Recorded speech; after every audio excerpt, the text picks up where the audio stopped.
Hi! Welcome back again to Brayla's channel. Nagbabalik po tayong muli para sa isa na namang informative videos na para po sa inyo. This time ay para naman sa ating mga SSS pensioners. Marami ang nagtatanong sa atin kung ang isa bang SSS pensioner, kapag tumuntong na sa edad 75 years old and above, ay matitigil na rin ba ang kanyang benepisyo? O mawawala na ba ang lahat ng kanyang mga benepisyo? Kung isa po kayong SSS pensioners na nasa edad na ito at para na din sa lahat, ay para po sa inyo ang video na ito.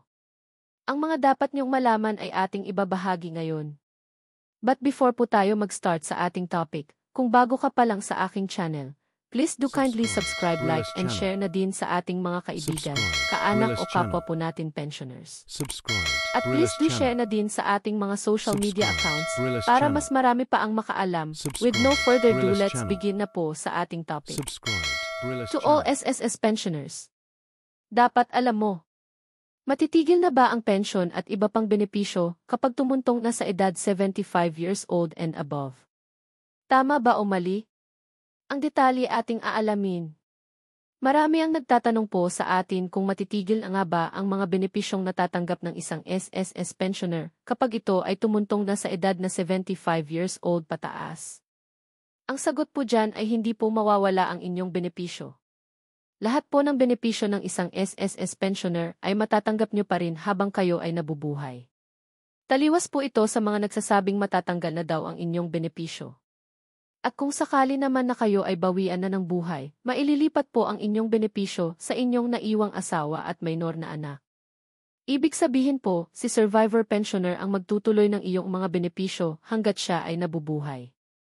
At si dependent pensioner ay tuloy-tuloy din ang pensyon hanggat nasa minor ages pa rin siya, at wala pa ring trabaho o asaw. Matitigil lamang po ang inyong benepisyo once namatay na rin ang iyong surviving spouse. Hindi na po ito pwedeng mailipat pa sa inyong anak.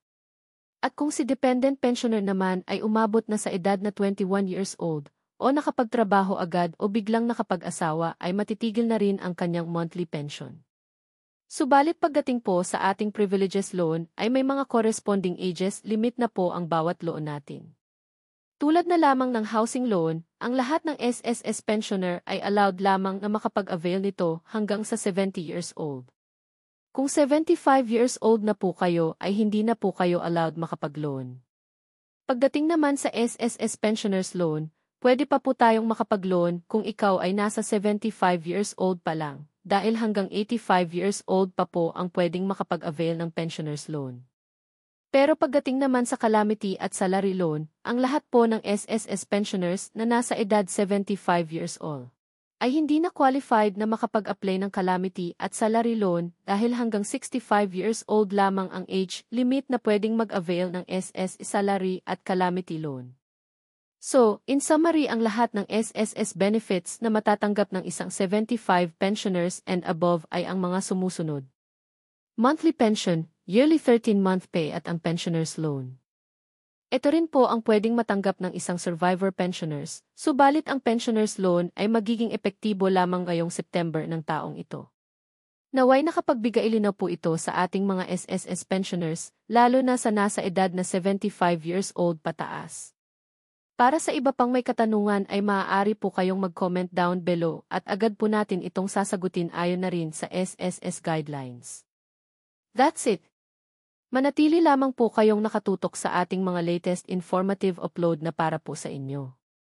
Marami pong salamat and God bless po sa inyong lahat.